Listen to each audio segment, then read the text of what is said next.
Amazing to see the desire to learn about cybersecurity yang masih full, dan tentu ini tidak terlepas dari kehadiran dan kredibilitas para panelis kita saat ini. Sekaligus 6 kita undang, dan masing-masing akan mempresentasikan hal yang sangat-sangat relevan dengan subsektor yang berbeda. Artinya apa? Cybersecurity itu adalah universal language of technology, namun berlaku tidak hanya dan tidak pernah dimonopoli dalam satu bidang satu industri. Contohnya di tempat ini kita sudah ada kehadiran dari Bu Yesi, ya, pakar transformasi digital, Chief Digital Transformation di Excel Axiata, yang bertanggung jawab dalam membangun roadmap, strategi, implementasi dan supervisi overall digital transformation di Excel Axiata. Maka Excel Axiata menjadi salah satu perusahaan yang terbaik di Indonesia dalam mengakselerasi digital transformation end to end secara internal maupun eksternal. Dan juga ada Artono, Head of Cybersecurity Expert Bank Niaga. Artinya Pak Artono ini sangat memahami arsitektur dan infrastruktur cybersecurity, dan beliau akan memaparkan juga mengenai how CIMB Niaga has been massively accelerating its cybersecurity efforts. Selanjutnya juga ada Pak Andi Maulana. Nah, kalau Pak Andi ini sangat menarik nih. Kalau kita lihat Kementerian Investasi, itu kementerian yang menjadi pintu gerbang buat seluruh subsektor dan industri dalam kementerian teknis lainnya. Artinya kita bisa bayangkan sebelum masuk ke Kemenkeu, masuk ke Kementerian Pertambangan, apapun itu SDM, pusatnya tuh di Kementerian Investasi, NID-nya di sana. Nah, kita bisa bayangkan berapa puluh juta big data yang di-store dalam server daripada Kementerian Investasi. Kita hadirkan di sini deputinya yang khusus kesehariannya menangani teknologi informasi dan juga cybersecurity. Selanjutnya ada Pak Pardiono, sahabat saya, teman baik saya. Beliau ini pakar cybersecurity-nya OJK. Kalau Pak Inka tadi membahas mengenai strategi roadmap internal OJK.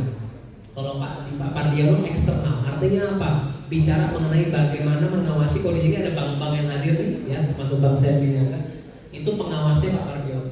Nah, artinya yang bisa mengatakan bahwa cybersecurity mau kurang, atau lebih, atau bagus, atau nggak bagus, itu Pak Pardiono memiliki kapasitas dan authority untuk bisa memberi penilaian. Nah, makanya di sini Pak Pardiono akan fokus membahas di sektor perbankan.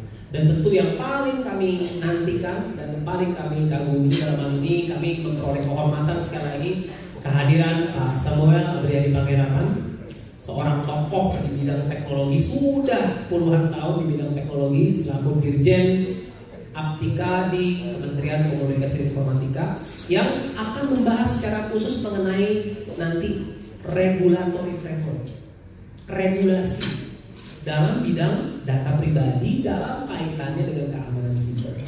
Jadi ini baru terbit nih kan data pribadi. Saya asumsikan kalau di sini teman-teman kerja di perusahaan, otomatis kalau teknologi bersentuhan dengan teknologi harus patuhi di undang-undang data pribadi. Nah, nanti Pak Samuel yang kami tahu sangat sulit mengundang karena kesibukan beliau, kami memperoleh kehormatan dengan kehadiran beliau. Dan terakhir pakar cybersecurity from overseas, Mr. Shakir Bashir, the Senior Product Manager of APAC and Japan CrowdStrike, a very famous cybersecurity solutions in the United States, if I'm not mistaken. And in the United States, it has served a lot, literally a lot of enterprises, you name it, public sector, private sector, in every states. So you know, kalau tadi sudah dijelaskan XDR, nanti akan dibagikan mengenai how this XDR can actually be relevant with your human resources, how to operate it. Ya, so tanpa membuang waktu lebih lagi, saya bersama rekan saya David yang akan nanti menangani dalam bentuk bahasa Inggris untuk Pak Shakir Bashir. Kami bisa mulai, we can start right now. Kita mulai dengan yang pertama dari Pak Samuel Abriadi Panggerapan untuk memulai pemaparan singkat, dan juga nanti akan ada secara verbal. Terima kasih. Terima kasih atas kesempatan yang diberikan. Saya ada presentasi ada 15 slide, tapi saya buat cepat aja, bisa mungkin 10 menit selesai. Ini belum menggambarkan apa sih sebenarnya yang undang-undang yang kita miliki baru ini. Undang-undang yang sudah ada nomornya nomor 27 tahun 2022. Jadi kalau kita bicara yang namanya perlindungan data pribadi itu adalah bagian daripada keamanan cyber. Nggak mungkin kita bisa melindungi data pribadi yang ada dalam pengendalian kita kalau kita tidak punya sistem cyber security yang andal. Ini saya ingin berbagi dengan teman-teman insight yang apa saja sih yang ada secara global di dalam undang-undang ini. Jadi kalau kita lihat gambaran umumnya itu ada definisi, asas, inilah kira-kira ada subjek data pribadi itu siapa haknya, bagaimana hak subjek data pribadi itu apa saja, pemrosesan data pribadi itu bagaimana, prinsip-prinsip dasarnya juga memuat. Jadi terus kalau apabila dalam sebuah pengendalian ada joint controller itu juga diatur. Ada satu data yang kita bisa di antara controller itu bisa bersharing, jadi nama joint controller. Kewajiban pengendali dan juga prosesor dan pemroses data pribadi. Jadi dia melakukan pemrosesan, mereka buat pengendali atau controller. Contohnya adalah kebanyakan itu cloud services itu adalah prosesor. Nah, di sini juga mengatur tentang transfer data. Yang pastinya juga ada sanksi administratif. Sanksinya juga diatur apa saja yang bisa kena sanksi. Kelembagaan itu yang mengampu undang-undang ini akan dibentuk. Presiden baru memberikan instruksi dalam 6 bulan kelembagaannya harus selesai. Jadi kami juga lagi nyusun ini kelembagaan baru. Terus bagaimana kerja kerjasama internasional, jadi banyak compliance kita dengan EU atau karena kita bagaimana di ASEAN data transfer di antara ASEAN yang mana belum semua negara memiliki undang-undang juga akan dibuka peluangnya di sini. Dan juga kita membuka partisipasi masyarakat, terutama asosiasi juga kita beri ruang untuk memberikan direktif asal tidak bertentangan dengan undang-undangnya. Dan apabila terjadi sengketa, nanti lembaga ini bisa menyelesaikan tergantung pilihan daripada yang bersengketa. Kalau memang mereka ingin memiliki softnya di lembaga ini bisa melakukan akan membuat hukum acaranya bagaimana penyelesaian sengketa. Tapi juga akan memberikan opsi untuk pengadilan ataupun perdata lainnya. Larangannya di sini ada 4 larangan baru, ada 4 kejahatan baru yang diatur. Tadi saya kupas di dalam ketentuan pidananya, jadi dipisahkan pidananya mulai dilakukan dalam personal sama occupation. Ke perusahaan pastinya kena nggak ada hukuman badan ya, tapi dendanya itu 10 kali lipat dan juga bisa dirampas kalau perusahaannya melakukan kejahatan. Jadi harta kekayaannya bisa dirampas oleh negara. Terakhir ada ketentuan peralihan. Ini bagannya, jadi ada 16 bab dan 76 pasal. Bisa di-download, jadi bisa nanti dipelajari. Ini adalah rambu-rambu Bapak Ibu sekalian. Jadi sebenarnya undang-undang ini sama saja kita visualisasikan kayak rambu-rambu lalu lintas di jalan. Kan kita sekarang di era digital masih mengumpulin data banyak banget. Kalau mengumpulin data banyak dan bisa dimanfaatkan, ngapain? Habisin duit. Nah ini adalah rambu-rambu bagaimana memanfaatkan data, bagaimana nanti kalau dipelajari rambu-rambunya, bagaimana memonetize data-data yang kita miliki. Pastinya jangan sampai data pribadinya bocor. Apa sih itu data pribadi? Jadi kita sudah memiliki 32 perundang-undangan yang tersebar di mana-mana, yang banyak sekali membingungkan masyarakat karena ada di OJK pasti ada, di Kominfo ada, di Undang-Undang ITE, di Kesehatan ada, Dukcapil dengan Undang-Undang Induknya dan lain sebagainya. Nah itu kita perlu satu undang-undang yang komprehensif yang bisa mengakomodir semua dan bisa menjadi acuan tunggal. Nah inilah undang-undang ini. Apa sih itu data pribadi? Data pribadi adalah data tentang orang-orangan yang teridentifikasi atau dapat diidentifikasi secara sendiri atau dikomunikasikan dengan informasi lainnya baik secara langsung maupun tidak langsung melalui sistem elektronik atau non elektronik. Ini definisi internasional. Bedanya kita dengan GDPR adalah GDPR tidak memasukkan non elektronik. Karena non elektroniknya sendiri sudah diatur di GDPR itu tahun 60-an, jauh sebelumnya. Nah kita kan belum pernah mengatur tentang data pribadi. Jadi ini dimasukkan, jadi ada non elektroniknya juga. Nah, data pribadi ada 2 yang sifatnya umum dan juga spesifik. Tiap negara punya pilihan yang berbeda. Nah, ada di negara lain tuh namanya agama itu masuk yang spesifik, status perkawinan juga masuk spesifik, tapi di Indonesia itu masuk yang umum. Nah, siapa saja sih aktornya di dalam data pribadi ini yang diatur? Pasti yang namanya pengendali data. Mereka adalah mengumpulkan data. Nah, untuk mengumpulkan data pribadi, menurut undang-undang ini harus memiliki legal basis. Jadi kalau ada beberapa legal basis nanti, jadi harus ada legal basisnya. Kalau untuk perusahaan kebanyakan ada 2 legal basis yang bisa digunakan, yaitu pertama konsen pastinya, yang kedua litigation interest. Tapi di litigation interest ini harus ada dijaga keseimbangan antara hak subjek data dan juga kepentingan pengendali. Selain pengendali ada prosesor, ini adalah perusahaan yang memberikan layanan untuk memproses data. Dan ini akan muncul dan mungkin juga akan berkembang perusahaan-perusahaan baru yang bisa memproses data pribadi.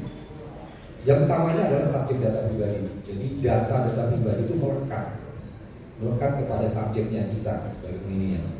Jadi tidak bisa data pribadi dijual belikan, tapi bisa dimanfaatkan. Karena dia bukan properti.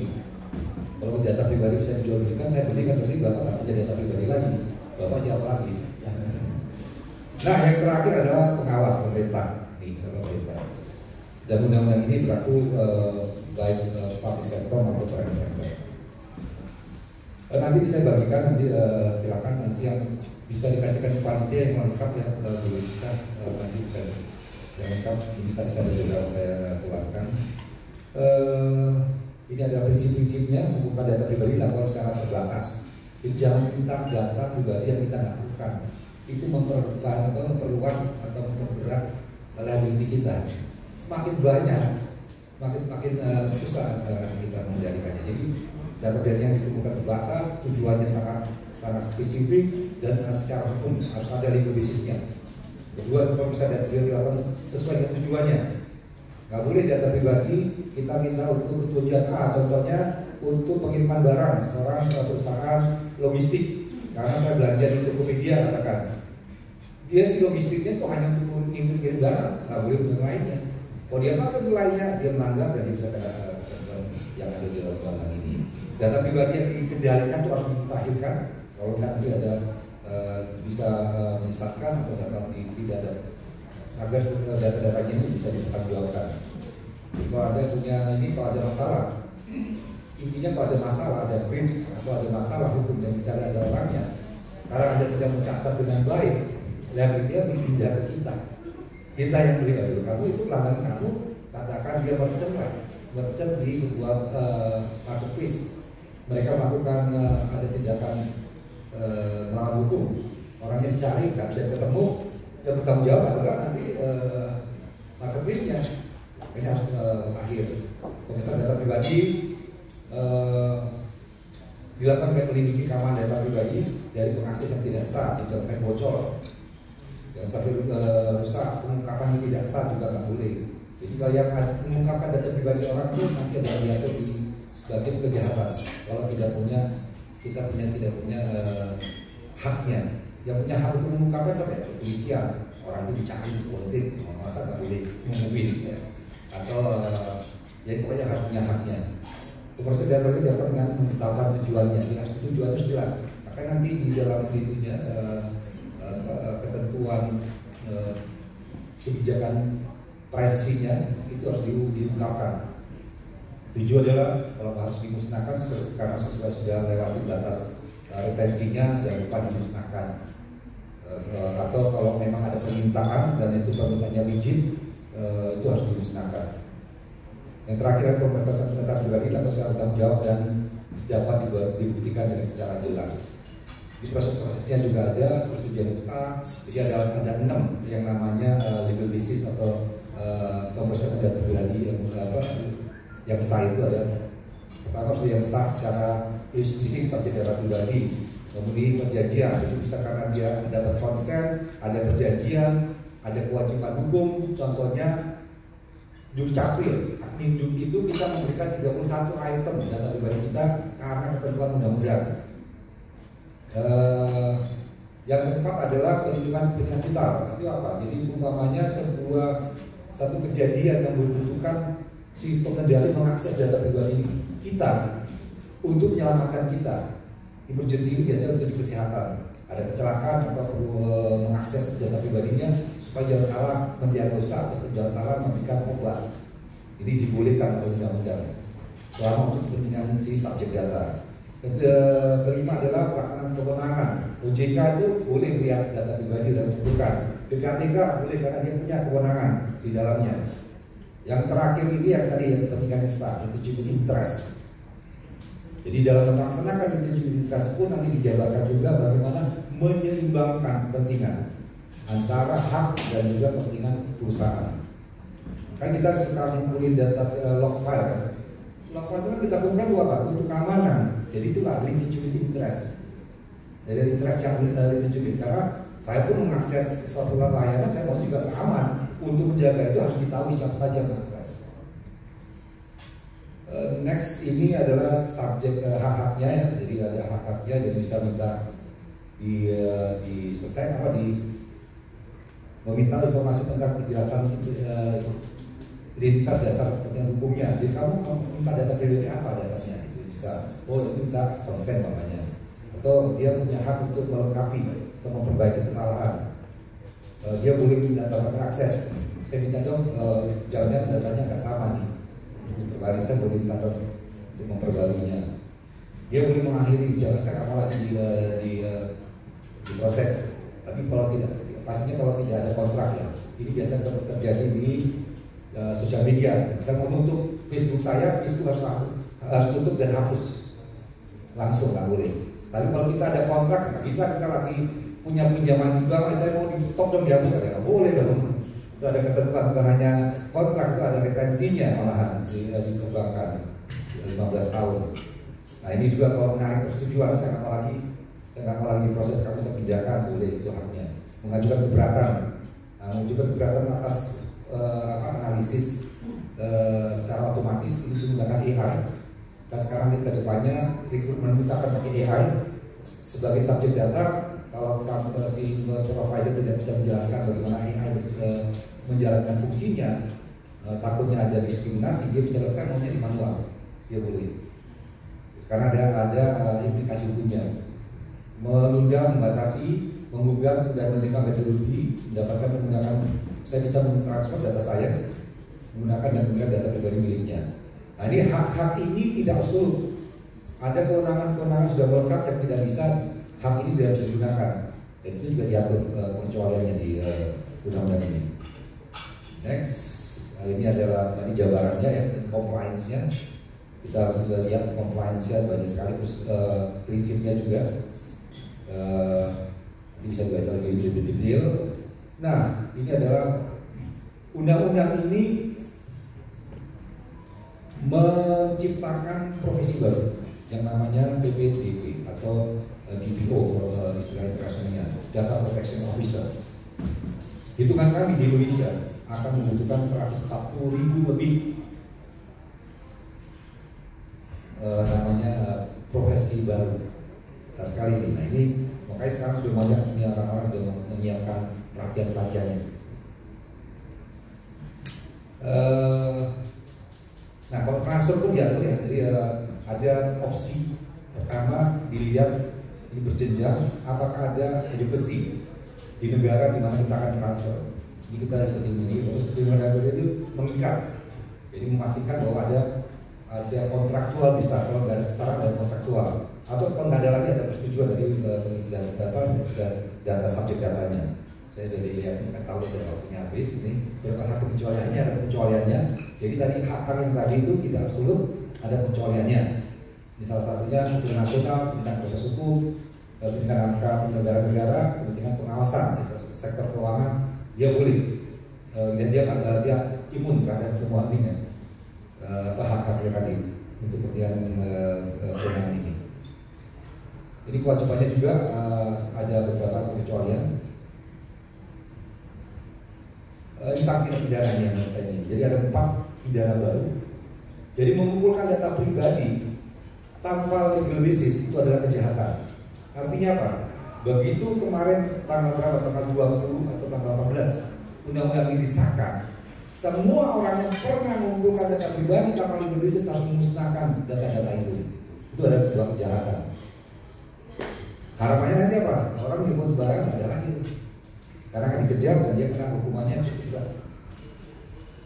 Dari menggunakan dari mengumpulkan data secara tidak sah, mengungkapkan data pribadi orang lain, doxing itu adalah kejahatan.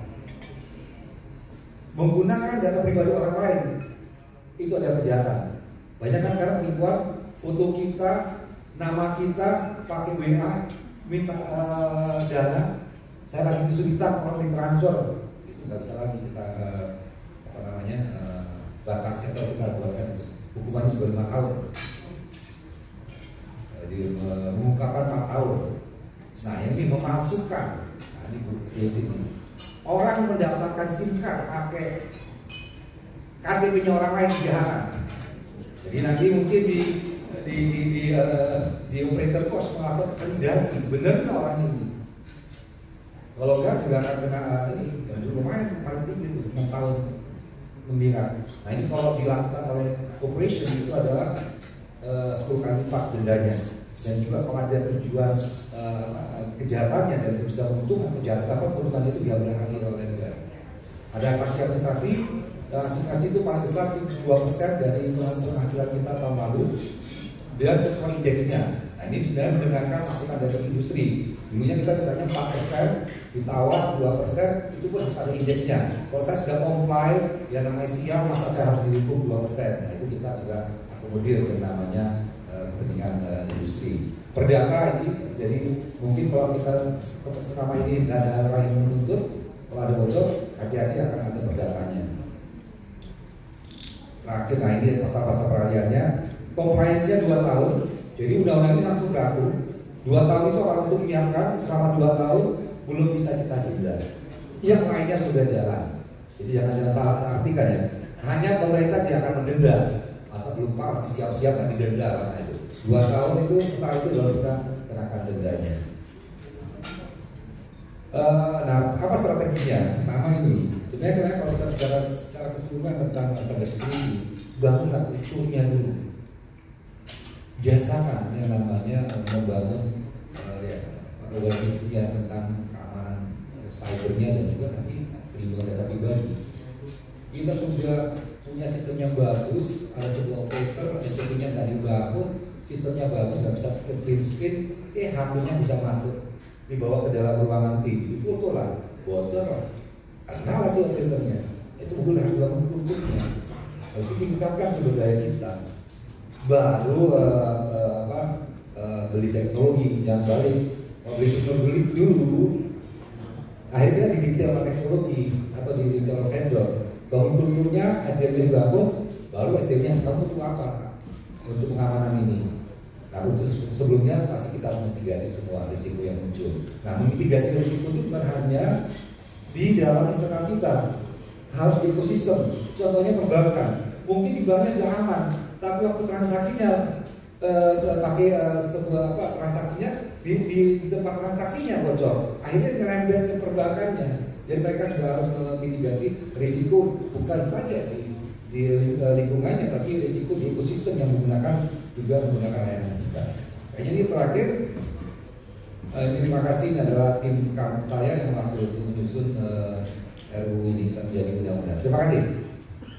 Terima kasih. Jadi kesimpulan yang saya bisa tarik di sini, PDP ini adalah yang dinanti-nantikan. Ibaratnya mungkin dari 50 peraturan dalam dulu prolegnas, PDP ini yang paling dinantikan. Ya, karena saya menyaksikan tanpa PDP ini kedaulatan data di Indonesia itu hancur lebur. Jadi kami mengucap syukur dan berterima kasih atas kerja keras Pak Semi dan tim yang merumuskan undang-undang dan begitu berjuang menghadapi berbagai stakeholders ya Pak. Saya dengar sekali tuh ceritanya tuh di Komisi 1, Komisi 11 itu muter-muter 1,5 tahun tuh, 2 tahun tuh. Wah Pak Semi diserang sini, tapi beliau menunjukkan bahwa ya yang namanya kepentingan negara di atas kepentingan bisnis. Jadi itu adalah kesimpulan dari bagaimana undang PDP diharapkan berkontribusi buat negara. Selanjutnya saya serahkan kepada Pak Andi Maulana untuk memaparkan mengenai strategi, rencana, roadmap daripada perlindungan keamanan siber di Kementerian Investasi supaya datanya orang bocor, Pak. Silakan. Terima kasih, Pak. Saya ini senior saya, beliau selebritinya IT Indonesia. Pak Minister, saya hormati semua. Jadi waktu Pak Chandra datang ke ruangan saya, Pak, Bapak bicara di cyber security. Bener nih, saya bilang gitu kan. Saya malah masih belajar. Saya tanya Pak David Chin mengenai cyber security, dia bilang itu belajar nggak pernah berhenti mengenai cyber security. Karena di mana-mana maling jauh lebih pintar daripada satpam. Jadi itu yang perlu kita inginkan. Jadi saya coba bicara mengenai digital innovation. Digital pertama, nanti kita bicara ke cyber security. Digital innovation yang dilakukan oleh pemerintah sekarang, kalau kami di bidang tadi disampaikan di bidang perizinan investasi, tentu Bapak Ibu yang pelaku usaha sudah beberapa kali mengenal saya menyampaikan bahwa bagaimana pemerintah memangkas perizinan dari sekian banyak regulasi, mencoba disimplify ke dalam satu sistem digital yang kita kenal sekarang namanya Online Single Submission (OSS). Itu turunan dari Undang-Undang Cipta Kerja nomor 11 tahun 2021. Turunan dari Undang-Undang Cipta Kerja itu membuat kira-kira 44 lebih peraturan pemerintah. Jadi kemudian dari turunan peraturan pemerintah itu ada sekitar 100-an atau lebih peraturan menteri. Jadi, dan itu kami rangkum ke dalam suatu sistem. Apa gunanya sistem itu? Untuk memudahkan pelaku usaha dalam memperoleh license perizinan. Kenapa pemerintah berupaya untuk itu? Karena kita mau merubah rezim. Rezim sebelumnya itu segala sesuatu kegiatan berusaha itu harus pakai izin. Izin, apapun izin. Bergerak dikit izin. Mau pengusaha itu geser dikit izin, maju dikit izin, buka pintu izin, ya kan? Tambah kursi izin, tambah jendela izin. Rezim yang baru atau yang sekarang kita sudah implementasikan adalah rezim yang berdasarkan risiko, maka disebut risk based approach. Sistem yang kita buat, yang inovasi yang kita buat, pemerintah yang melakukan adalah kegiatan usaha didasarkan pada risk based approach, tidak lagi didasarkan pada izin. Kita divide menjadi 4 level risiko. Yang pertama risiko rendah, risiko menengah rendah, risiko menengah tinggi dan tinggi. Separuh dari kegiatan usaha yang dulu semuanya izin, sekarang tidak ada lagi izin, karena kita kategorikan ke dalam risiko rendah dan menengah rendah. Risiko rendah, Bapak Ibu hanya butuh nomor induk berusaha. Itu kemarin saya melakukan sosialisasi pembuatan nomor induk berusaha di Gedung Angkatan Laut sini, Jakarta, Ben Hill. Itu saya coba ke tunanetra. Aplikasi saya coba ke tunanetra yang punya kode braille-nya. Coba Anda gunakan itu, bisa nggak izin itu terbit dalam waktu cepat? Dan alhamdulillah 15 menit izin itu keluar. Jadi luar biasa inovasi pemerintah untuk memberikan kemudahan pelaku usaha memperoleh izin, bahkan sampai sedemikian rupa sehingga separuh dari perizinan yang ada adalah sifatnya non izin, cukup sebagai nomor induk berusaha atau sertifikat standar yang tanpa verifikasi. Sisanya itu tentu yang industri besar, contoh misalnya bikin hotel 100 lantai, 500 kamar, itu perlu izin, terutama izin lingkungan dan izin operasional. Nah, membuat itu dimasukkan ke dalam satu sistem perizinan usaha. Bagaimana supaya sistem ini bisa cepat jalan? Maka kami melakukan awalnya, ini dalam 1 tahun terakhir kami melakukan integrasi dengan kurang lebih 64 sistem kementerian lembaga, 18 sektor usaha di 16 institusi kementerian, di 64 sistem di 16 kementerian dan lembaga. Salah satunya di tempatnya Pak Semi di Kominfo. Jadi pelaku usaha masuk ke sistem OSS, di belakangnya yang bekerja adalah sistem-sistemnya kementerian lembaga. Nah, disitulah kita bicara mengenai kerentanan serangan terhadap suatu sistem. Ketika dia harus kawin, orang kawin itu rentan serangan. Kalau ketika dia harus terintegrasi dengan sistem lain, maka di situ akan mulai terjadi kerentanan sistem. Karena dalam satu kementerian itu bisa ada 4 sistem. Contoh perhubungan. Perhubungan itu kan mempunyai bidang usaha yang sama sekali berbeda satu sama lainnya. Satu regulasi udara, satu regulasi kereta api, satu regulasi darat, satu regulasi laut yang undang-undangnya malah mungkin beda. Dan mereka bikin sistem masing-masing dicek. Dan kami harus bisa berbicara dengan masing-masing sistem itu di satu kementerian. Sementara tadi saya bilang ada 16 kementerian lembaga. Kurang lebih ada 64 sistem yang harus kita sambungkan. Disitulah kerentanan serangan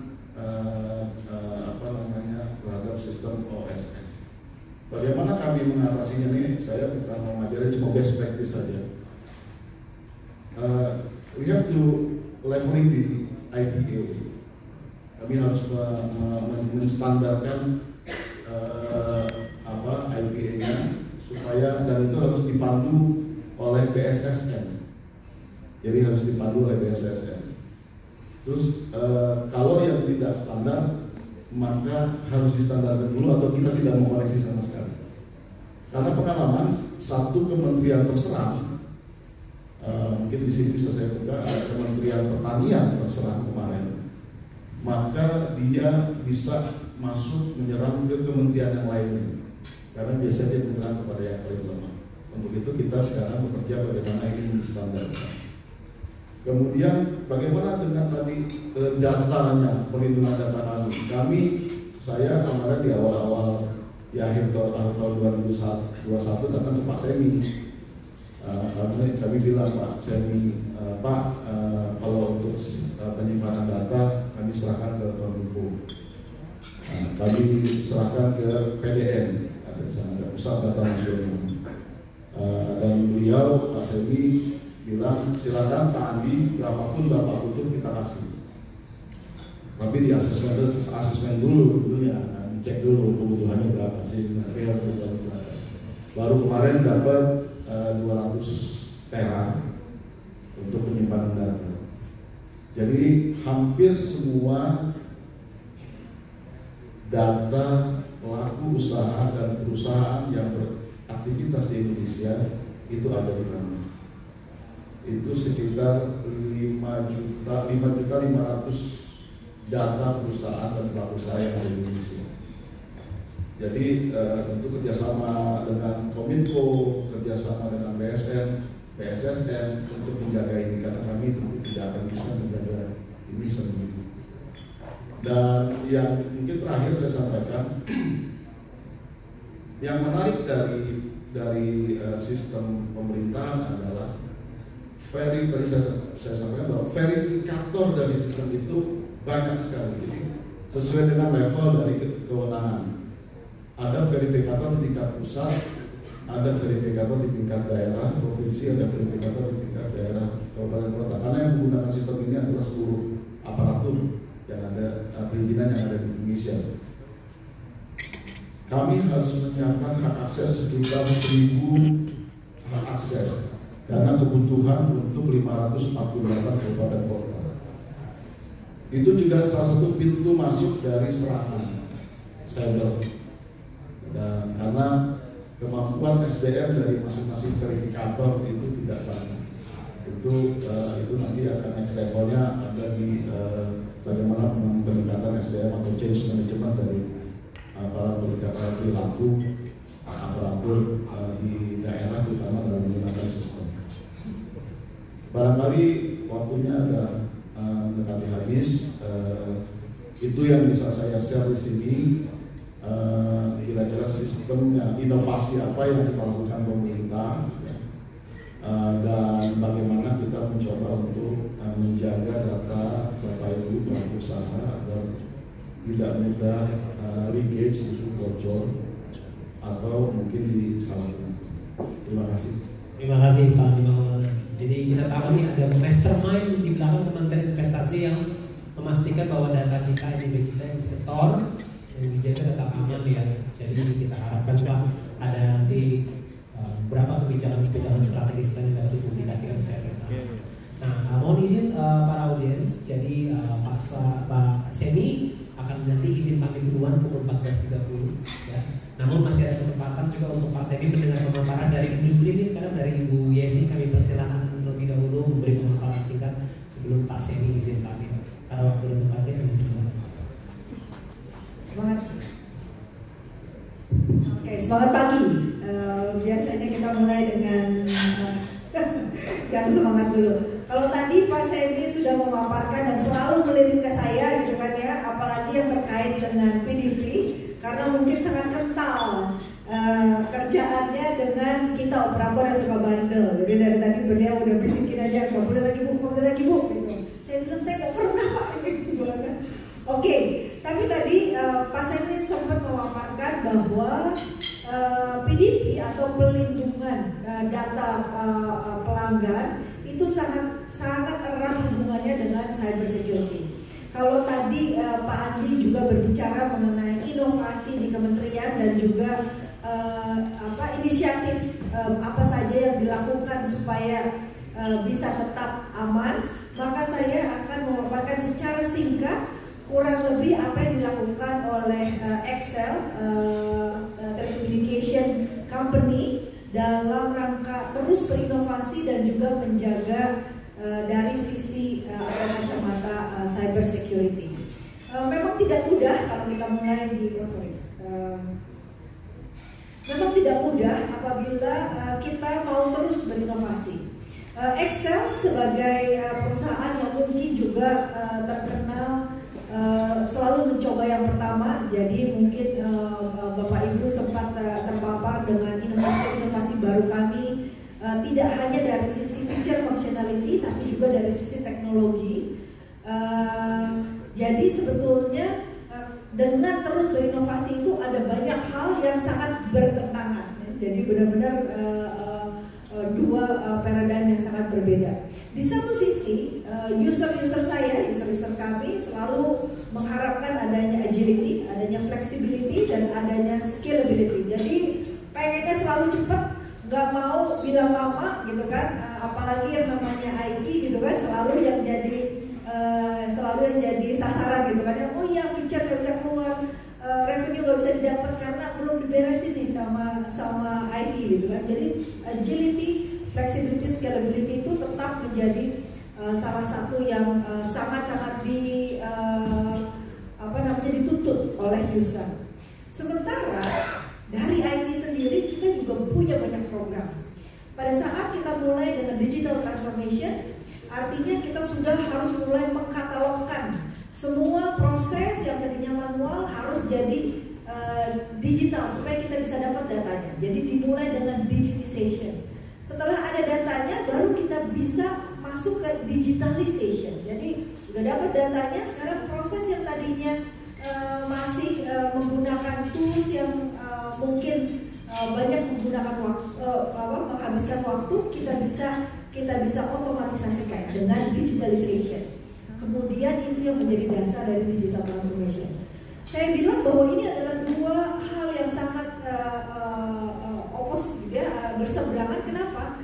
Karena artinya pada saat kita mulai dan membuka dengan digital transformation, kita juga mulai membuka pintu untuk attack. Jadi disebut di sana increase attack surface and lower the cost to breach. Jadi dengan kita, kalau kita tadinya sistemnya tertutup, maka untuk seorang hacker masuk ke dalam sistemnya Excel akan mungkin dibutuhkan waktu lebih lama dan lebih mahal ya. Mereka perlu compute juga untuk attack kita.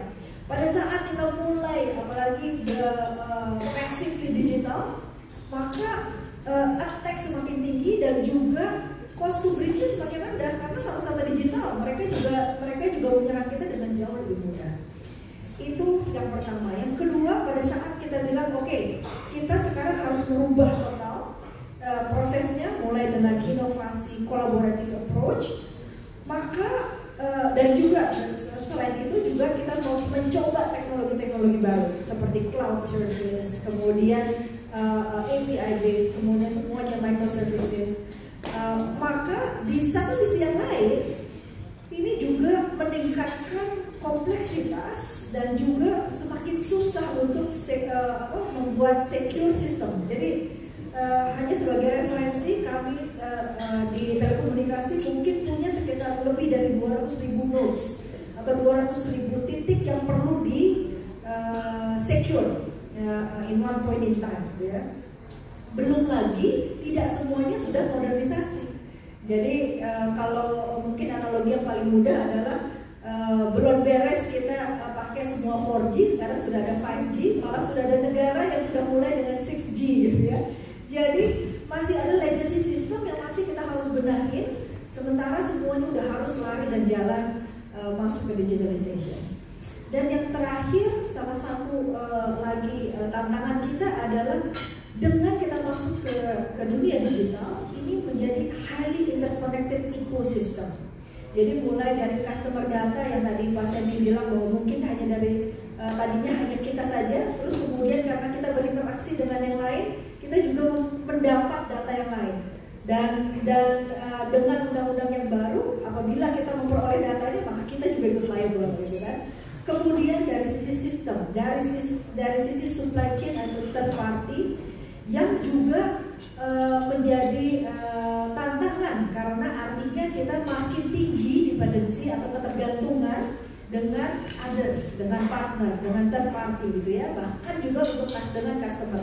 Seringkali kalau Bapak Ibu lihat ada kasus gitu yang terkait dengan data pribadi, padahal mungkin customer atau pelanggan tersebut yang melakukan kecerobohan, tapi terus selalu yang ditanya adalah operatornya gitu ya, kenapa data saya banking saya kok bocor dan sebagainya. Tapi ini adalah tantangan atau dunia yang sekarang kita hadapi. Kepala security saya, head of security saya sekarang makin bingung karena sekarang saya udah mulai bilang oke, namanya Pak Kerry, oke Kerry, kita akan mulai masuk ke verse. Jadi kami sudah masuk dan mulai mencoba open verse yang harusnya nanti di Februari tahun depan di Barcelona kita akan showcase apa yang bisa kita lakukan. Ada sekitar 10 sampai 11 API yang kita mau adopsi dari Verse untuk bisa masuk di dunia telekomunikasi. Jadi sudah semakin advance, kebayangkan security-nya seperti apa gitu. Ngejagain sistem sendiri aja udah susah, ini ngejagain yang multiverse gitu ya. Jadinya semakin ribet lagi. Oke, secara praktis, maka apa sih yang perlu kita siapkan? Jadi ini tidak menggurui tapi ini berbagi gitu ya. Jadi kalau dari hasil pengalaman kami selalu memang dimulai dengan yang paling bawah, people, karena memang yang paling efektif sebetulnya human firewall, paling gampang apalagi orang Indonesia. Kalau ditanya tolong dong gitu, maunya nolong gitu ya, saya lupa passwordnya apa gitu kan, atau tolong dong gitu ini, dan kita keceplosan. Jadi memang peningkatan awareness, memastikan bahwa sumber daya atau people kita punya skill yang cukup itu sangat penting. Di Excel sendiri kami mempunyai wajib knowledge, jadi ada wajib training terkait security setiap tahun yang harus diulang sampai bosan gitu ya, paling tidak mereka harus ingat. Terus kemudian phishing attack yang selalu mencoba dan itu semua lini ya, mulai dari resepsionis yang punya account email address sampai Ibu Dirut, itu juga kita coba phishing untuk memastikan bahwa kredensial tidak bocor. Tapi selain people, kita juga punya beberapa hal yang mungkin menjadi dasar atau hygiene. Dimulai dari security framework. Kalau kita nggak ngerti apa-apa, memang paling mudah untuk melihat standar dan kita mencoba mengikuti. Saya rasa tadi pagi sempat juga didebatkan apakah efektif mempunyai ISO 27001 gitu ya, atau PCI DSS misalnya gitu. Tapi paling tidak standar-standar tersebut sudah membantu kita secara banyak terkait dengan proses dan policy yang perlu diterapkan. Untuk kami sendiri dari sisi security, kami mengadopt yang namanya NIST, dan ini sangat susah untuk kita terapkan sampai itu. NIST itu skala 1 sampai 5, kita mau masuk ke 4 aja rasanya napas terengah-engah gitu ya. Dan juga yang sangat penting adalah disiplin. Jadi yang namanya hardening, vulnerability assessment, patching, itu harus selalu dilakukan. Jadi kebayang kalau kami punya 200.000 titik yang harus di secure, di mana patching tidak boleh lebih lama satu seri. Jadi kalau misalnya sekarang rilis terakhir adalah 6,4, jadi kita nggak boleh lebih lama dari 6,2. Jadi semua setiap hari kerjanya patching aja terus gitu ya. Teman-teman udah bosan, tapi paling tidak disiplin itu menjadi hygiene factor. Dan kemudian yang kedua, kalau kami masih tetap harus terus berinovasi, maka apa saja yang penting supaya kita bisa terapkan tetap secure. Shift to the left. Jadi pada saat kita menerapkan strategi untuk balancing antara speed dengan risk, jadi teman-teman security sekarang juga ikutan masuk ke Scrum. Dan beberapa teman-teman security juga masuk ke squad, di mana pada saat stand up, daily stand up itu ngerti hari ini mau melakukan task apa, paling tidak diingatkan bahwa begin with security in mind. Jadi paling tidak pada saat mau melakukan yang canggih-canggih di touch point kita, udah ingat dulu ada unsur security apa yang perlu dimasukkan di sana. Dan yang terakhir, dan ini juga tidak kalah pentingnya, karena tadi juga disebutkan baik oleh Pak Semi maupun Pak Andi, bahwa ekosistem yang sekarang itu kita tidak bisa sendiri. Sudah pasti ada third party, sudah pasti ada partner, sudah pasti ada value chain, dan ini sering kali menjadi the weakest link. Bahkan insiden kami yang terakhir adalah masuknya juga dari sini. Jadi harus dipastikan bahwa partner kami juga sama-sama memandang penting terkait dengan security, sama-sama paham, sama-sama berjalan dan memastikan bahwa fokus untuk di sisi security. Jadi kurang lebih itu mungkin Chandra maupun David apa yang saya bisa bagikan. Baik, terima kasih. Hadirin sekalian, ini kami mohon izin Pak Semi ada rapat dengan Pak Menteri yang tadi pagi juga sudah hadir dulu. Tapi sebelum itu Pak Semi minta 1 menit Pak, mungkin penyerahan plakat dan sertifikat. Siap. Jadi undang-undang ini sekali lagi ini adalah pedoman Bapak Ibu sekalian, pelajari. Kalau kita bisa memaster ini, justru tadi ruang bisnisnya ada di situ. Jadi justru tadi sekali lagi data kita tuh banyak banget. Dipilah dulu, lakukan pemilahan. Habis itu dimitigasi. Yang risikonya kita simpan, dikunci, dimasking atau apa. Yang ini dimanfaatkan. Kan kalau kita ngumpulin data behavior kan, kok nggak ada namanya kan kata behaviornya siapa? Itu ada data-data yang dibutuhkan oleh bisnis. Industri juga membutuhkan dulu. Justru kalau saya lihat jangan takut, justru ini ada peluang. Saya kan juga orang bisnis ini. Sebenarnya undang-undang ini kayak, oh gini loh caranya manfaatin data, katanya ini oil. Kan dengan adanya ini kan kita tahu, oh ini yang boleh, ini yang nggak boleh. Itu sih. Tapi tadi mitigasi risiko dan menjadikan pelindungan data menjadi bagian daripada keamanan cyber yang akan dibangun oleh teman-teman di usaha masing-masing. Terima kasih. Siap. Oke, kalau tadi Ibu Yes ini the Queen of Digital Transformation, ini the King of Big Data and Data Privacy. Jadi, oke, kita persilakan Kak Zemi mungkin bisa hadir di tengah sebentar untuk serah terima plakat dan sertifikat.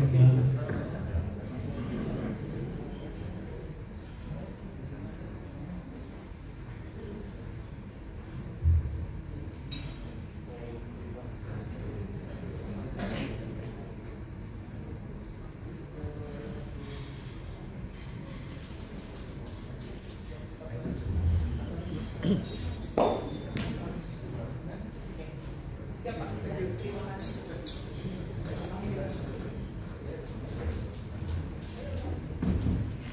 kasih Pak Semi, hati-hati di jalan Pak.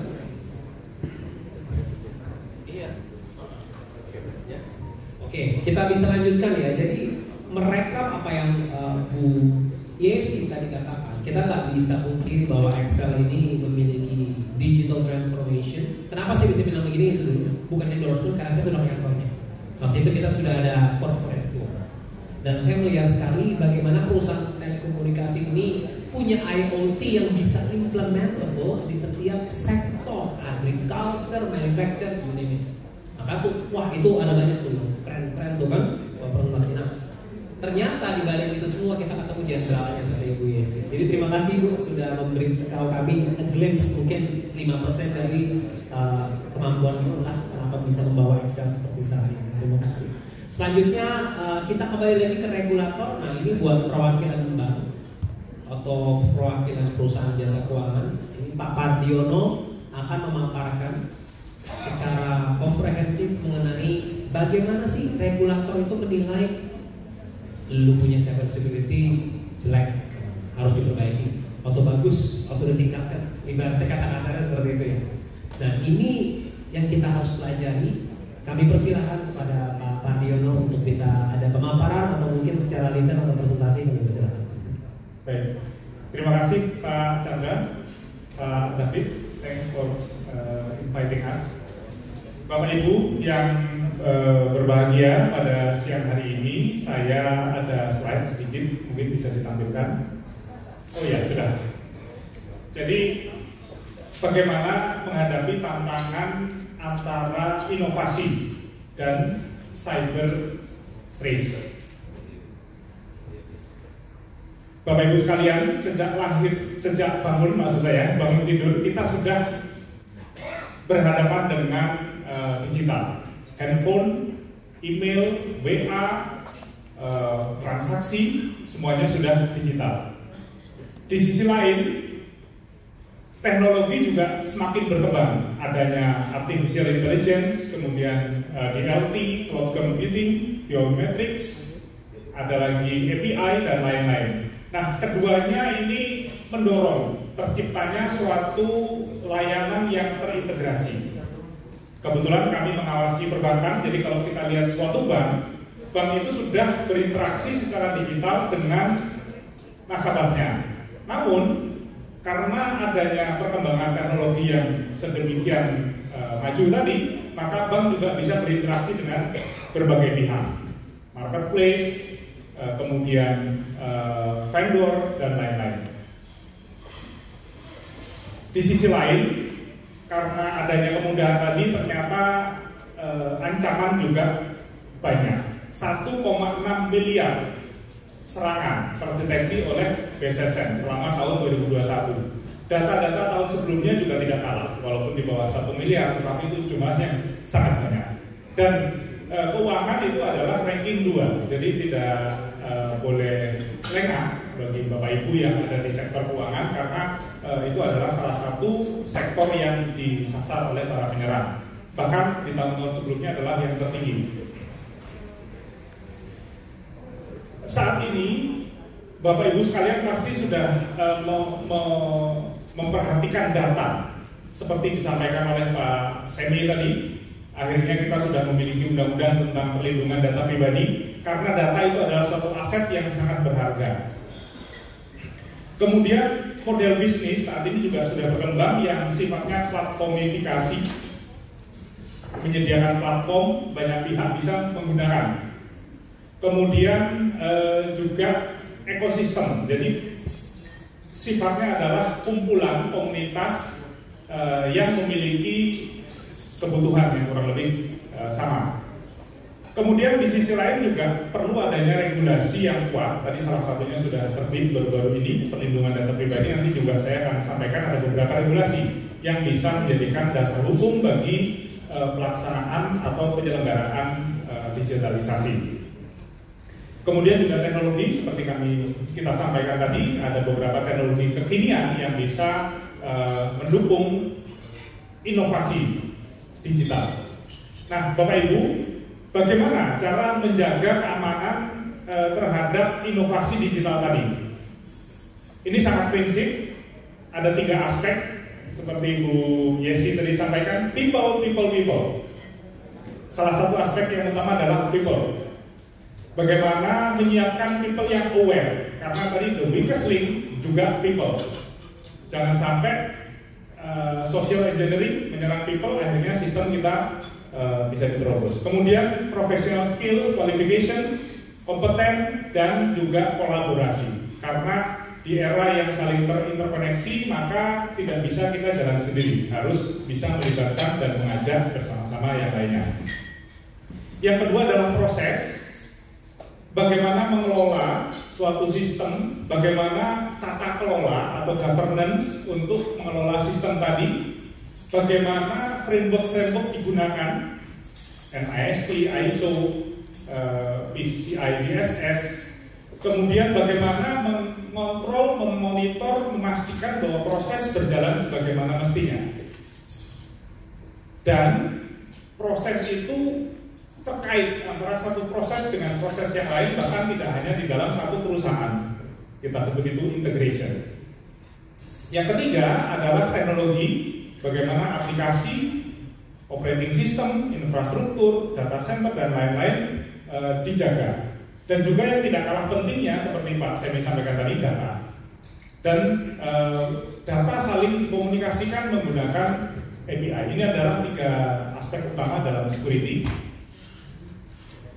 Bagaimana OJK melihat digitalisasi ini?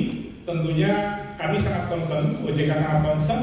Itu ada di MPS DKI 2021 sampai dengan 2025. Kemudian di sektor perbankan juga sudah memiliki roadmap pengembangan perbankan Indonesia, di mana salah satu pilarnya adalah akselerasi transformasi digital. Dan baru-baru ini juga sudah diterbitkan cetak biru mengenai transformasi digital perbankan. Nah, ini adalah regulasi yang relevan terkait dengan digitalisasi. Salah satunya adalah Undang-Undang Nomor 27 tahun 2022, masih kosong di sini harusnya saya isi tadi.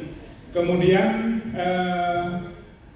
beberapa peraturan yang lain, dan saat ini OJK telah memiliki POJK nomor 11 tahun 2022 mengenai penyelenggaraan TI, di mana pengamanan cyber adalah salah satu aspek yang dikedepankan di dalam POJK ini, termasuk juga assessment atau maturity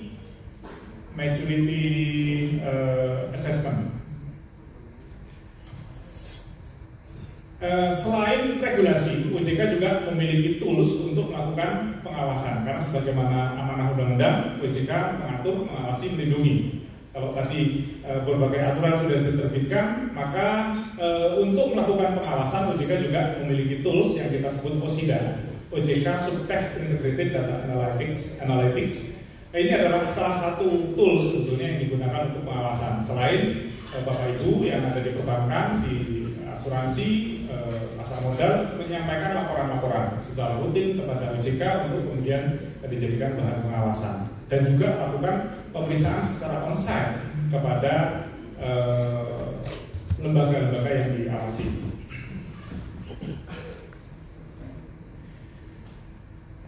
Mengatur, mengawasi, dan melindungi. Nah, wujud dari perlindungan yang disampaikan oleh OJK adalah menyediakan kontak 157 dan juga portal yang menampung seluruh keluhan masyarakat sebagai pengguna jasa keuangan. Jadi kalau Bapak Ibu ada kendala, silakan kontak ke 157, itu nanti akan tercatat di dalam aplikasi yang namanya APPK. Nah, ini adalah yang ada di website OJK. Memang saat ini sedang ada, bukan sedang ada, bisa dilakukan penyesuaian terhadap sistem. Di APPK ini, Bapak Ibu sekalian, seluruh keluhan itu akan tercatat. Kemudian dianalisis, ada bagian yang tugasnya menganalisis. Kemudian hasil analisisnya itu akan disampaikan kepada kami, salah satunya sebagai pengawas bank, dan juga kepada industri LJK atau bank yang mendapatkan keluhan, maksudnya yang dikeluhkan oleh masyarakat, sehingga baik industri maupun kami pengawas mendapatkan informasi perkembangan apa saja yang dirasa atau dikeluhkan oleh masyarakat. Hal-hal lain yang mungkin akan menjadi concern adalah bagaimana kami sebagai pelaku industri jasa keuangan menghadapi cyber risk.